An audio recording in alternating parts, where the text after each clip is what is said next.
Acredite em mim. A voz era um sussurro de gelo e veludo, um som que não deveria existir no mundo de concreto e vidro onde ela se protegia. Ela ouviu no silêncio entre 2 batimentos cardíacos. Era a promessa de uma dor que nunca sentiu, e a memória de um beijo que jamais deu. Ela, a cética, a engenheira de sistemas, a inimiga da fantasia, cerrou os olhos. Eu não acredito em monstros, ela pensou, com a arrogância fria de quem domina apenas o que pode tocar. Mas a criatura que a observava das sombras não era um monstro de conto de fadas. Era a beleza condenada, a prova de que a alma humana, quando vazia de magia, pode ser a maior tragédia de todas. E ele, o rei vampiro, estava prestes a arrancar a descrença dela, pedaço por pedaço. O nome dela era Elysia Winter. Ela não era apenas uma engenheira de sistemas. Era diretora de inovação de uma fintech na capital financeira do Brasil. Seu domínio era o código binário, a certeza de 0S e 1S. Para ela, o universo era um gigantesco algoritmo, e o destino, uma variável mal calculada. Seu loft no quadrante frio da Faria Lima, em São Paulo, era uma gaiola de vidro no 30º andar, concreto exposto, vista panorâmica de milhões de luzes, e o minimalismo implacável de quem se recusa a criar raízes emocionais. Elysia, com seus 30 e poucos anos, usava o cabelo preto, liso e escuro como ônix, puxado em um coque tão firme que parecia conter não apenas o cabelo, mas toda e qualquer explosão de sentimento. Ela havia catalogado a dor. O noivado rompido foi uma descontinuidade de pipeline, a solidão, uma otimização de tempo. Ela havia blindado o coração com a arrogância fria do ceticismo. Naquela noite, a rotina não falhou. Ela estava em frente à janela, o calor abafado da noite paulistana combatido pelo ar-condicionado.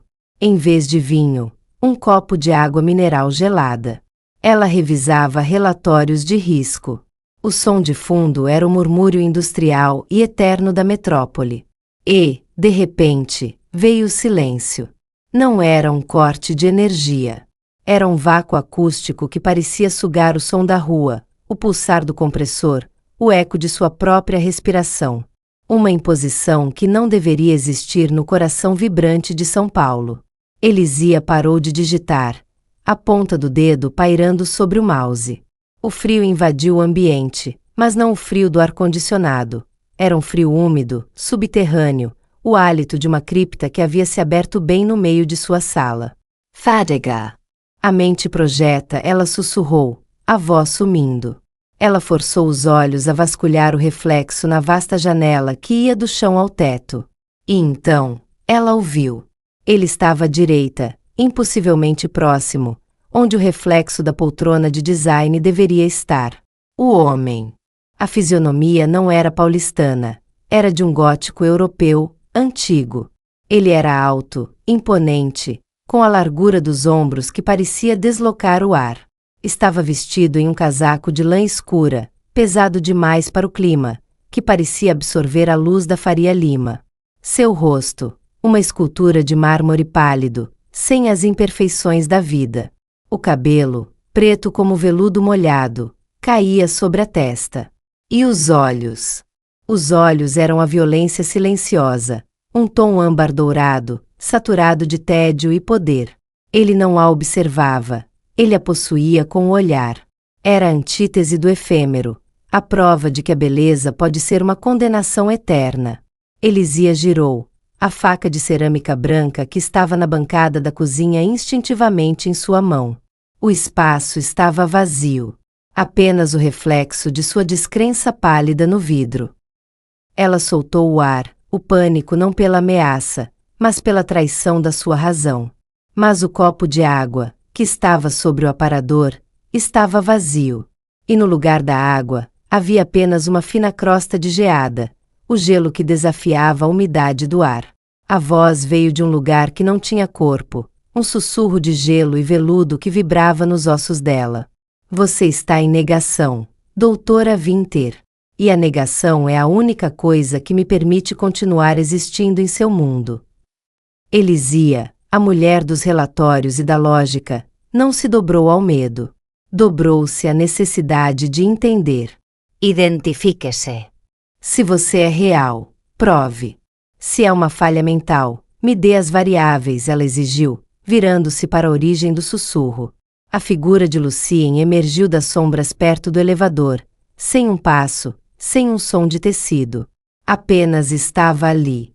A inspiração de Del Toro guiava a atmosfera. Ele era opulência e decadência. Lucien. É um nome obsoleto, eu sei.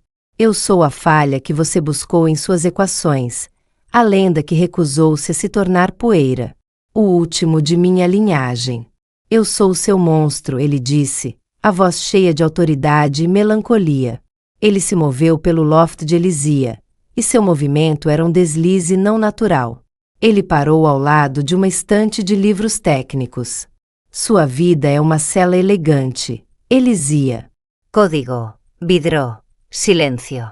Você negou a dor da paixão, negou o caos da alma e, por isso, só pode medir a existência. Eu sou a prova de que a alma existe. E que ela tem um preço, Lucien prosseguiu, o olhar dourado fixo na testa dela, como se estivesse lendo o disco rígido de sua mente. Você é uma ilusão complexa. Uma projeção de meu estresse. Eu te refutei, ela disse, a mão apertando o braço em um esforço para manter a calma. Lucien sorriu, um movimento lento e calculado que expôs a perfeição antiga de seus dentes. Seu ceticismo é inútil contra o tempo, minha cara. Eu a salvei de um acidente na Marginal Pinheiros na semana passada. Um caminhão, uma distração de um segundo. O destino a tirou do meu caminho por um breve momento, mas eu a devolvi ao meu controle. Sua vida me pertence por um erro de cálculo. Ele se aproximou. A presença dele era um imã irresistível, um perigo elegante que ela desejava desvendar. Eu preciso que você me veja. Não como um fantasma, mas como um fato. A razão pela qual a salvei é a punição de meu passado. Você é idêntica a Lyra, a mortal que me amou e me negou séculos atrás. Ela era a fé, você é a negação. E eu preciso que você me dê o que ela me tirou, a chance de ser acreditado. Ele estendeu a mão, o gesto de um rei. Os dedos, longos e pálidos, roçaram a lateral do rosto dela. A pele dele era fria como gelo recém-cortado, mas o toque era de uma intimidade devastadora. Ela disse: eu não acredito em monstros para se salvar da dor da minha eternidade. Você precisa fazer a escolha oposta. Você precisa me aceitar para se salvar da dor da sua mortalidade vazia. Olhe para mim, Elisia. Eu sou o seu argumento final. Lucien a forçou a encará-lo, a beleza fatal e a tristeza infinita em seus olhos dourados. Você tem medo da dor, medo do caos, medo de amar sem garantias. Eu sou sua chance de viver no impossível, de ter um amor que transcende a lógica. Não me negue a sua crença. Se você disse eu não acredito em monstros, eu sussurro, então acredite em mim, ponto. O desafio era total. Não era sobre o que ele era, mas sobre quem ela seria se o aceitasse. A guerra existencial havia começado no 30º andar, sob as luzes indiferentes de São Paulo.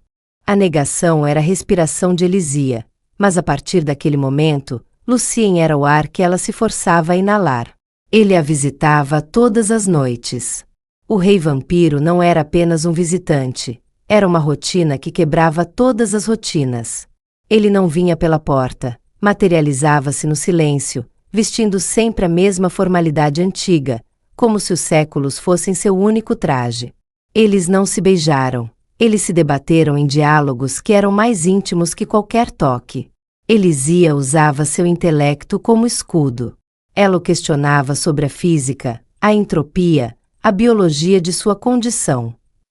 Ele respondia com filosofia e melancolia, desmantelando sua lógica com a única prova irrefutável, sua própria existência. Você calcula a vida, Elisia. Eu a vivo em um ciclo de repetição e perda. Seu medo de amar é o mesmo que o meu de ser amado e esquecido. Nós somos espelhos, minha cara. Você vive no loop de sua rotina, Eu vivo no loop de minha eternidade, Lucien explicou em uma noite, enquanto observavam a neblina densa pairar sobre São Paulo. Ele falava de Lyra com uma dor que era um privilégio testemunhar. Ela não era uma memória, mas uma ferida aberta. Lyra, a mortal cética que ele amou, que tinha a mesma teimosia de Elisia, e que se matou sob o sol para provar que a lenda dele era falsa e, assim, escapar da dor de deixá-lo. O vínculo não se formava pelo desejo carnal, ainda, mas pela identificação com a solidão. Elisia sentia-se, pela primeira vez em anos, entendida. Lucien não admirava sua eficiência. Ele via a fratura de sua alma que a impelia a ser eficiente. Ele via a dor sob o coque firme. E a cada história que ele contava sobre a vaidade humana e a beleza do esquecimento, o muro de razão dela cedia. Uma noite, ele a pegou desprevenida. Elisia estava debruçada sobre sua mesa de trabalho, exausta. Lucien materializou-se atrás dela. Em vez de falar, ele a tocou. Sua mão pálida e fria pousou na nuca dela, onde a tensão de anos se acumulava. Não foi um gesto de posse, mas de conhecimento. O toque era de uma frieza quase anestésica, mas carregava a autoridade de quem sabe exatamente onde a dor se aloja. Alicia estremeceu. Seu corpo, treinado a rejeitar qualquer vulnerabilidade, cedeu ao contato gelado e absoluto. Você se recusa a ser macia, minha cara. Você tem medo de que, se você relaxar, a dor a consuma. Mas a dor que não é sentida se transforma em rigidez, em mármore. Eu sou de mármore. Eu sei a condenação do frio, Lucien sussurrou em seu ouvido, o hálito inexistente, mas a voz profunda. Você é uma prisão, Elisia murmurou, a cabeça caindo ligeiramente para trás em sua mão. Eu sou a única coisa real em sua vida que você não pode calcular. E isso a aterroriza, ele respondeu. Seus olhos dourados encontraram o reflexo dela no vidro escuro. Dê-me a sua crença, Elisia. Eu não preciso de seu sangue. Eu preciso de sua fé para que o meu destino mude. Eu preciso que você me prove que há salvação para o rei condenado, ou eu nunca poderei perdoar Lyra, e nem a mim mesmo. O apelo era irresistível. Ele não a pedia para amá-lo, mas para salvá-lo. E salvar alguém era o primeiro ato irracional que Elisia poderia cometer. Ela sentiu o peso do destino de Lucien em seus ombros.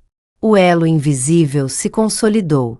Eles estavam conectados não pelo amor romântico, mas por uma trágica necessidade de redenção. Ela era a reencarnação de sua única chance. Ele, a reencarnação de seu único medo. A escolha não era mais entre razão e sentimento, era entre a vida vazia e o destino compartilhado. O vínculo forjado pela solidão era mais forte que o vidro temperado de São Paulo. Elisia e Lucien haviam passado semanas na escuridão íntima do loft, debatendo a natureza da fé e do perdão. Ela era a razão que tentava codificar o amor. Ele era o caos que a implorava para que ela se desinstalasse. A cada noite, a atração se tornava mais fatal. A frieza da pele dele era um convite para o calor que ela mantinha reprimido. E a cada história de Lyra, a mortal que ele perdeu, Elisia sentia o destino apertar-se. Uma madrugada, enquanto ele traçava com a ponta do dedo a constelação de pintas no ombro dela, o silêncio se quebrou com a pergunta inevitável de Elisia. Lucien, você nunca me contou. Como exatamente a descrença de Lyra levou à morte dela? Qual foi o sacrifício final que ela fez para negar a sua existência? O toque de Lucien congelou. Ele se afastou da luz fraca da tela de seu computador, tornando-se uma figura de mármore e luto. Seus olhos dourados, normalmente tédios de séculos, tornaram-se chamas frias de tormento. Ela não podia suportar a injustiça do tempo, ele começou, a voz áspera, lutando contra a lembrança. Ela me amava, sim. Mas a ideia de que a sua juventude se desfaria em pó enquanto eu permaneceria imutável, essa foi a única lógica que ela não conseguiu desarmar. O amor, para ela, só era real se fosse igual. E nossa matemática era impossível, a finitude dela contra o meu infinito. Ele se ajoelhou diante de Elisia, um gesto dramático e desesperado que era a pura essência do romantismo gótico de Anne Rice. Ela procurou a prova final. Lyra acreditava que, se a lenda fosse apenas uma lenda, o sol a queimaria, mas não a mim. Ela acreditava que, se ela se sacrificasse e eu sobrevivesse, isso provaria que eu era um demônio, e não um homem amaldiçoado. Ela se expôs no auge do dia, no pátio do castelo. Ela se consumiu em nome da prova material. O ar de São Paulo parecia mais denso com a dor. E você perdeu a única pessoa que amou, Elisia sussurrou, sentindo a tragédia de Lyra como um ensaio de seu próprio futuro. Não, Lucy negou, a mão dele voando para o rosto dela, forçando-a a encará-lo, o toque agora opressor, mas desesperado. Eu a perdi porque o meu perdão não foi o suficiente para o ceticismo dela. O último ato de Lyra foi de negação, não de fé. Ela me tirou a chance de ser perdoado, forçando-me a reviver a culpa de sua morte por milênios. Você, Elisia, é a reencarnação da minha chance de redenção. O choque de Elisia era a compreensão de que o amor dele era condicional. Não era por Elisia, mas pelo símbolo que ela representava, a chance de Lucien ser inocentado de sua culpa. Você não me ama. Você ama o meu potencial de absolvição, ela disse, a voz subindo, o controle racional quebrando-se. Você quer que eu faça o oposto de Lyra para que você possa finalmente aceitar a sua eternidade. Você quer a minha fé para que a sua existência seja validada. O rei vampiro se levantou. A sombra que ele projetava era de um poder antigo e cruel. A dor o transformava no monstro que Elisia havia tentado negar. E o que há de errado nisso? Você viveu a vida inteira pelo cálculo, doutora. Eu vivo pela necessidade. Eu a salvei para que você me salvasse. Não me negue a sua crença. Se você me der sua fé, eu te darei a totalidade do mundo, o êxtase e o sofrimento que sua lógica covarde a proibiu de sentir. A Elisia racional via a prisão de seu destino, ser a cura dele, ou ser destruída por ele. A negação de Lyra havia sido um ato de amor próprio.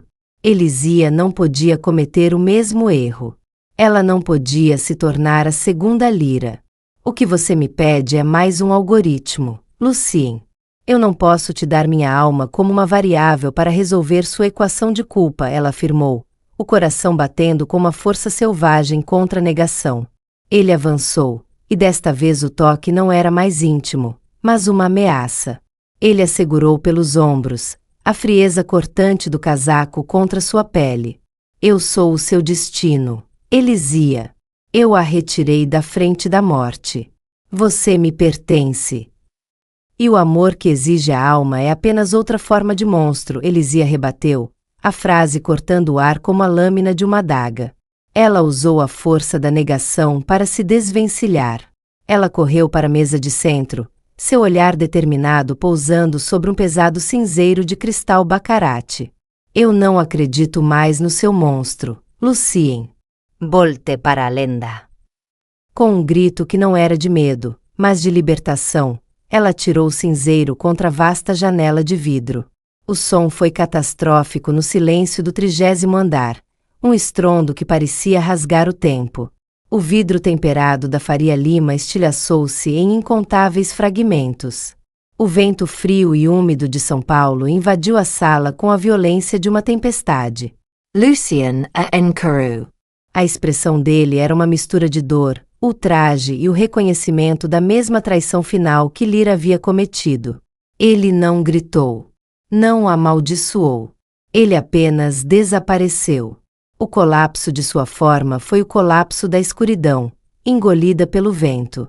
Ele deixou para trás apenas o caos material, o vidro quebrado no chão, o cheiro de chuva e o eco da condenação de Lucien. O rei vampiro havia sido rejeitado novamente pela mesma alma cética. Elisia desabou no chão gelado, os joelhos sobre os cacos de vidro, mas com o coração estranhamente livre. Ela havia escolhido o mundo quebrado pela eternidade aprisionada. A razão havia perdido a guerra para o amor próprio. O apartamento de Elisia estava devastado. Não pelo caos, mas pela verdade. O vidro estilhaçado era metáfora de sua vida antiga. Lucien havia desaparecido há apenas minutos, mas o vazio que ele deixou era uma eternidade.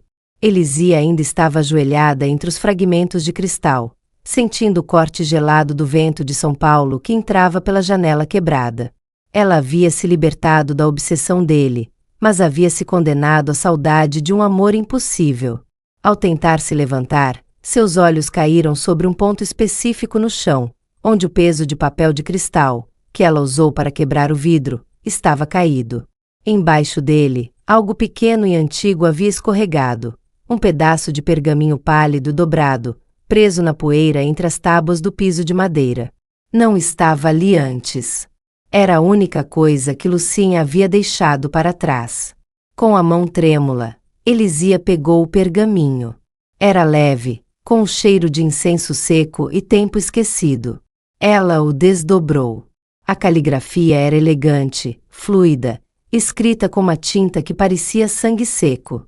Não era de Lucien. Era de Lyra. O texto, em português arcaico, revelou a verdade que Lucien, em sua dor, não podia ou não queria confessar. Ao meu rei condenado, meu Lucien. Eu não acredito na sua maldição. Eu não acredito que o nosso amor seja um erro que o universo deve corrigir. Mas eu acredito na sua alma. Seu fardo não é a imortalidade, mas a culpa que você carrega por me amar. Você se recusou a me transformar, porque não queria me impor seu sofrimento eterno. Você me deixou ser frágil, humana, mortal, em um último ato de ternura. Meu sol não me queimará por ceticismo, meu amor. Ele me queimará por um ato de fé cega. Eu darei minha vida sob o sol não para provar que você é falso, mas para provar que você é inocente. Eu parto para libertá-lo da culpa, para que você possa viver a sua eternidade sem o fantasma da minha finitude. Minha morte não é uma negação, é um sacrifício. É a minha última prova de que eu acreditei em você mais do que na minha própria vida. Busque a redenção, meu amor, não em outra alma idêntica, mas em seu próprio coração. E lembre-se, o amor verdadeiro é o único poder que um vampiro não pode roubar, mas que pode ser dado livremente. O meu foi seu. E sempre será. Lyra. Elisia leu a carta 2 vezes. O choque não foi apenas pela revelação, mas pela inversão completa do enredo. Lyra não havia se suicidado por ceticismo. Ela havia morrido por um amor sacrificial para libertar Lucien de sua culpa. Lyra havia acreditado nele ao máximo, usando a morte como a prova final de sua fé. O sofrimento de Lucien não era a dor da rejeição, mas a dor da má interpretação. Em sua angústia eterna, ele havia transformado o sacrifício de Lyra em negação para justificar sua própria condenação e sua obsessão em encontrar uma cura em Elisia. Tudo se encaixou. A atração de Lucien por Elisia não era apenas pela semelhança física, mas pela oportunidade de refazer a história. Ele a havia resgatado do acidente não para condená-la, mas porque, subconscientemente, ele desejava que Elisia, a cética, fizesse a escolha que ele pensava que Lyra não havia feito, acreditar na vida com ele. Mas a rejeição de Elisia na parte 5 não foi uma negação do amor, foi um ato de amor próprio que o libertou. Ao se recusar a ser o fantasma de Lyra, ela o forçou a encarar a verdadeira mensagem da carta. Elisia se levantou, a força renovada não pela razão, mas pela certeza emocional. Ela não precisava mais salvá-lo com a sua fé, ela precisava salvá-lo de sua própria dor. Lucien não era um monstro de lenda, era um homem condenado por sua incapacidade de aceitar o amor sacrificial. Olhando para a noite infinita de São Paulo, Elisia soube o que precisava fazer. A lenda havia se tornado um fato. O ceticismo havia sido aniquilado pela prova de que o amor é a única verdade absoluta. Ela precisava encontrar Lucien, não para amá-lo, mas para perdoá-lo em nome de Lyra, e para finalmente dar a ele a redenção que ele precisava para existir. Elisia não tinha um mapa para encontrar Lucien. Não havia coordenadas geográficas ou algoritmos que pudessem rastrear o último vampiro. Onde ele estaria? Em seu desespero, ele voltaria ao seu refúgio mais sombrio, ao lugar onde o sofrimento era mais familiar. Ele estaria na memória. Segurando o pergaminho de Lyra apertado na mão, Elisia vestiu-se com pressa, o casaco sobre o pijama, e saiu para a noite úmida de São Paulo. Ela não usou o elevador, desceu as escadas de emergência, movida por uma urgência que nada tinha de racional. Ela não procurou por um lugar em um mapa. Procurou por uma atmosfera, onde o antigo, o doloroso e o melancólico convergiam. Ela se lembrou das histórias de Lucien sobre os refúgios que ele usava ao longo dos séculos. Catedrais abandonadas, túmulos de famílias nobres, a quietude das estruturas de pedra que desafiavam o tempo. Seu instinto a levou, inexplicavelmente, ao antigo cemitério da Consolação, no centro da cidade. Era lá, entre a arte funerária gótica e o silêncio pesado da madrugada, que a dor de Lucien estaria mais concentrada. Elisia invadiu o cemitério, escalando o muro de pedra, a lógica de segurança muito abandonada. Ela corria pelas alamedas escuras, sentindo a umidade da terra e o cheiro de flores murchas. Ela o encontrou em um mausoléu isolado, sob a estátua de um anjo choroso. Lucien estava imóvel, curvado sobre a frieza do mármore. Ele não estava se alimentando, nem lamentando. Ele estava em um estado de catatonia existencial, a figura imponente reduzida a um monumento de culpa. Lucien, Elisia chamou, a voz suave, desarmada. Ele não reagiu. Apenas seus olhos dourados viraram lentamente para ela, vazios de vida, repletos de autoaversão. Viei. Você me rejeitou. Você fez a escolha lógica. Salvice, Lucien sibilou, a voz um sussurro de pedra. Elisia se aproximou, sem medo da criatura, mas com a ternura desesperada por sua alma perdida.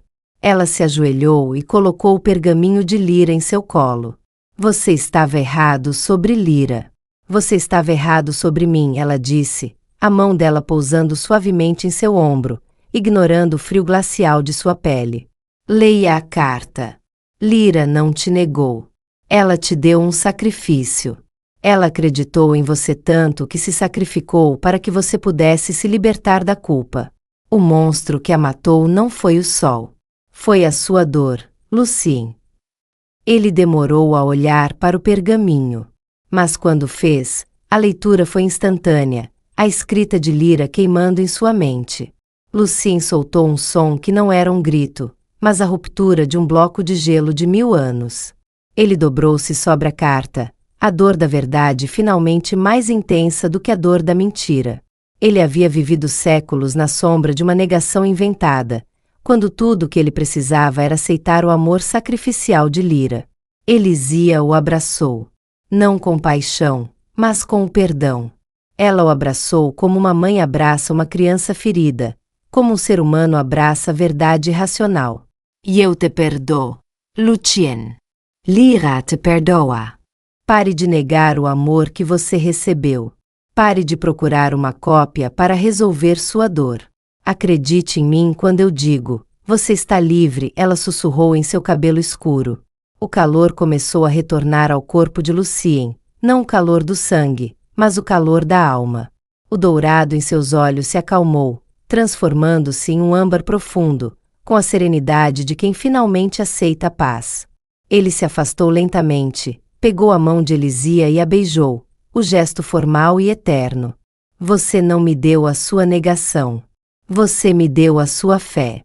E isso é o único presente que a eternidade não pode comprar, ele disse, a voz agora firme e livre.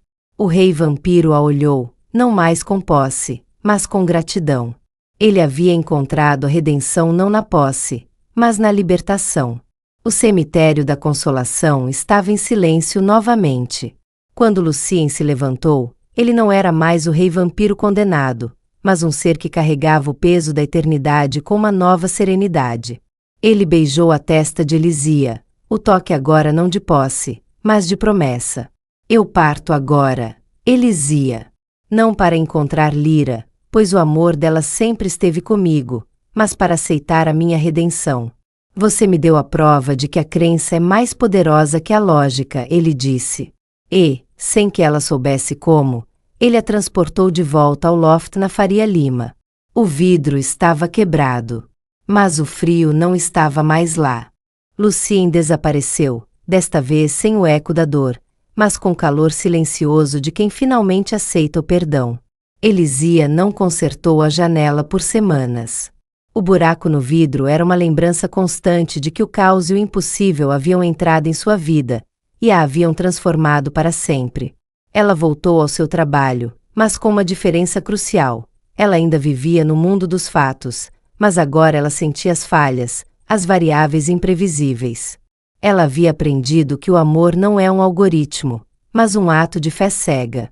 E, em uma noite fria e estrelada em São Paulo, ela encontrou em sua mesa um único copo de chablis. Estava cheio, perfeitamente gelado. Não havia geada, nem escuridão, apenas um convite silencioso. Um convite que ela não podia calcular, mas que ela sabia, com a nova certeza de sua alma, que faria valer a pena cada segundo de sua mortalidade. O livro estava completo. O amor havia vencido a lógica, e a redenção havia se tornado a única verdade eterna.